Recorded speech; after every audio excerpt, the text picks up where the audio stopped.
Bonjour, bienvenue, c'est Cacao Talk. On parle de cacao et d'une expérience qui s'est déroulée depuis 6 ans, lancée par Idranil Ghosh en Côte d'Ivoire. Bonjour Idranil. Bonjour Bertrand. On a déjà raconté dans un épisode précédent comment du monde de la finance à Paris et à Londres, la Mecque de la finance, vous avez à un moment précis décidé de changer et d'avoir un impact positif, un impact sociétal, et comment vous avez monté une société de cacao donc en Côte d'Ivoire qui marche aujourd'hui avec une dimension éthique, on en a parlé réellement, mais évidemment tout ça c'est la big picture plutôt jolie. Il y a eu des difficultés dans cette histoire-là. Qu'est-ce qu'il a fallu passer comme cap en matière culturelle, en matière économique, qui a été difficile pour vous?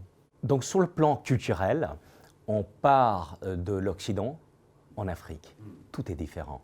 L'approche est différente, le quotidien est différent, la manière d'agir dans un cadre professionnel est différent.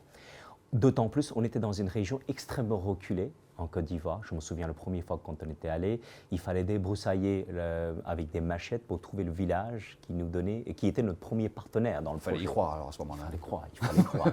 Donc, arriver dans ce village, c'est des villages, c'est des gens qui sont à la fois qui se méfient de vous, mais qui aussi à travers du temps et des dialogues, arrivent à comprendre qu'il y a un intérêt pour eux.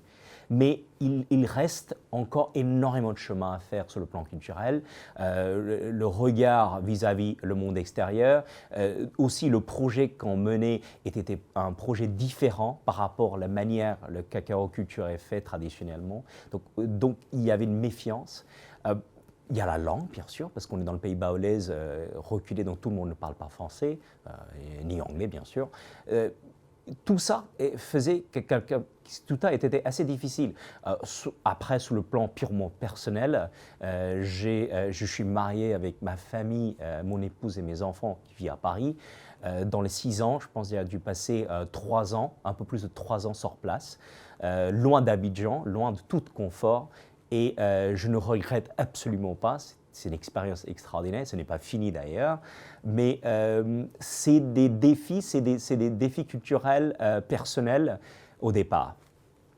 Après, sur le plan économique, depuis 2015, on est coté en bourse sur Euronext. Notre equity story a connu beaucoup de difficultés parce que c'est un modèle qui n'existe pas, qui n'a pas été tenté sur place. On a eu des problématiques en 2015, par exemple, avec l'arrivée des El Niño, la sécheresse, qui a détruit pas mal des plants dans la plantation. On a connu par la suite les problématiques avec l'homogénéité et la productivité, qui fait que le projet a un retard de à peu près 2 ans vis-à-vis l'idée de départ. Ce n'est pas facile. On a beaucoup de chance d'avoir des investisseurs qui sont toujours fidèles à notre projet. Ça soit Rémi, ça sera Laurent qui est notre DAF et moi-même, nous restons absolument fidèles à ce projet-là. Mais oui, le défi économique n'est pas terminé.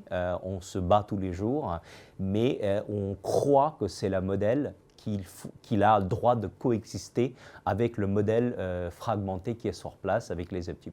Un des défis principaux des entrepreneurs, c'est toujours de créer une équipe en laquelle on a confiance. Et ça, vous le travaillez à la source, puisque vous avez carrément un rapport avec des écoles et vous formez des gens là-bas. Oui. Il était très important pour nous de penser à la continuité de l'entreprise, à la pérennité de l'entreprise.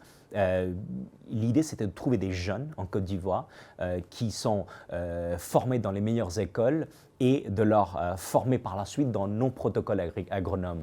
Donc, on a signé des protocoles de partenariat avec INFPHB, qui est l'une des meilleures écoles en Côte d'Ivoire. On le reçoit les stagiaires de cette école-là chez nous.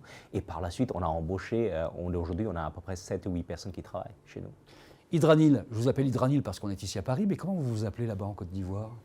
Quadio, je pense. Quadio? Parce que je suis né mardi. Vous êtes né mardi, donc tout de suite, on vous a donné ce nom-là. Oui. Donc vous appelez Quadio une partie de votre temps, la moitié de votre temps, et puis vous rentrez à la maison à Paris. Exactement. Vous appelez Idranil. Et la vie continue. La vie continue. On parlera des enjeux de votre entreprise, parce qu'il y a énormément d'enjeux, énormément de projets dans un prochain numéro. Merci Idranil. Merci Bertrand.